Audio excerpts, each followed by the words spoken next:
প্রিয় দর্শক বন্ধুরা, এই মুহূর্তের জন্য এসএলএসটি মামলায় কড়া রায়দান তো ইতিমধ্যেই হয়ে গিয়েছে। তবে নতুন এসএসসিকে নিয়ে আবারও কিন্তু ভালো খবর।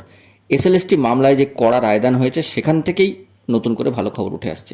অর্থাৎ একদিকে বিপদ, একদিকে ভালো সংবাদ, উভয়কে মিলিয়ে একটা দারুণ খবর আপডেট উঠে আসছে। সবটাই প্রোভাইড করছি। গুরুত্বপূর্ণ এই সিরিয়াস টপিকটিকে নিয়ে কিন্তু তাই আর্জেন্ট ভিডিওটি ক্রিয়েট করতেই হচ্ছে। অবশ্যই এসএলএসটি মামলায় কড়া রায়দানের ক্ষেত্রে কী কী বার্তা উঠে আসছে এবং নতুন করে এসএসসি নিয়ে কী ভালো খবর থাকছে তা ভিডিওতে তুলে ধরছি। ভিডিওটিকে সম্পূর্ণ শেষ পর্যন্ত শুনে বোঝার চেষ্টা করবেন। ভিডিওটিকে শেষ পর্যন্ত দেখে নেবেন।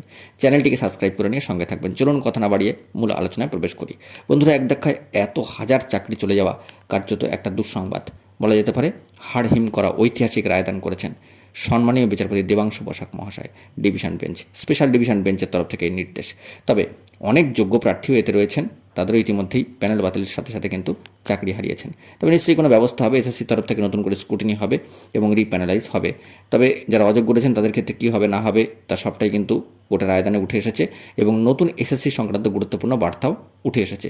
চলুন সেইগুলিতে আমরা একটু খেয়াল করবার চেষ্টা করি, যা অনেকটাই কিন্তু আশার আলো যোগাচ্ছে। কার্যত বিষয়টি হচ্ছে এরকম যে সম্মানীয় বিচারপতি দেবাংশু বসাক মহাশয় সম্মানীয় বিচারপতি মোহাম্মদ সাব্বর রশিদের বেঞ্চে রায় ঘোষণা।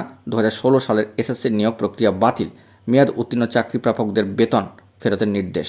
সাদা খাতা দিয়ে যারা চাকরি পান তাদের বেতন ফেরতের নির্দেশ এসছে। 4 সপ্তাহের মধ্যে বেতন ফেরত দিতে হবে। বছরে 12% অর্থাৎ 12% হারে সুদসহ বেতন ফেরাতে নির্দেশ। বেতন ফেরত দেওয়া হয়েছে কিনা তা নিশ্চিত করবেন জেলা শাসকরা। জেলা স্কুল পরিদর্শকরা জেলা শাসককে জানাবেন ওই ব্যক্তিরা বেতন ফেরত দিয়েছেন কিনা। মানবিক কারণে এদিক থেকে চাকরি থাকবে ক্যান্সার আক্রান্ত সম্মানীয় সোমা দাসের। অন্যদিকে সব উত্তরপত্র এসএসসির ওয়েবসাইটে প্রকাশের নির্দেশ, অর্থাৎ ওয়েমার্কশিট। এসএসসি মামলায় তদন্ত চালিয়ে যাবে সিবিআই। প্রয়োজনে সন্দেহভাজনদের হেফাজতে নিয়ে জিজ্ঞাসাবাদ করবে সিবিআই। কার্যত 25,000-এরও বেশি চাকরি কিন্তু চলে গেল, 25,000 প্লাস। অযোগ্যদের নিয়োগ করতে বাড়তি পদ তৈরির অনুমোদন দিয়েছেন। এই বিষয়টি কিন্তু লক্ষ্য রাখতে হবে। প্রয়োজনে একাধিক ব্যক্তিদের কিন্তু যারা জড়িত রয়েছে তাদেরকে জিজ্ঞাসাবাদ করতে পারবে সিবিআই। 3 মাসের মধ্যে তদন্ত শেষ করে সংশ্লিষ্ট কোর্টে রিপোর্ট জমা দেবে সিবিআই, এরকম কিন্তু নির্দেশ এসেছে। এবং এরপরই একটি ভালো বার্তা উঠে এসেছে যে এসএসসি শূন্য পদের নতুন করে নিয়োগ শুরু করতে হবে।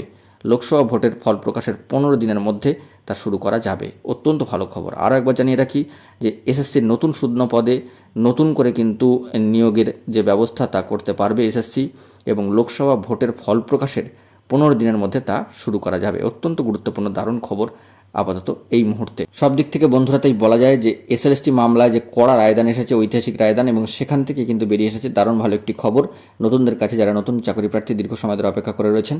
স্পেশাল ডিভিশন বেঞ্চের তরফ থেকে নতুন করে এসএসসি নিয়ে দারুণ ভাবে কিন্তু এই বার্তাটি উঠে আসলো। বন্ধুরা, এখন এই পর্যন্তই। গুরুত্বপূর্ণ আপডেটগুলি পাওয়ার জন্য চ্যানেলটিকে সাবস্ক্রাইব করে সঙ্গে থাকুন। ধন্যবাদ।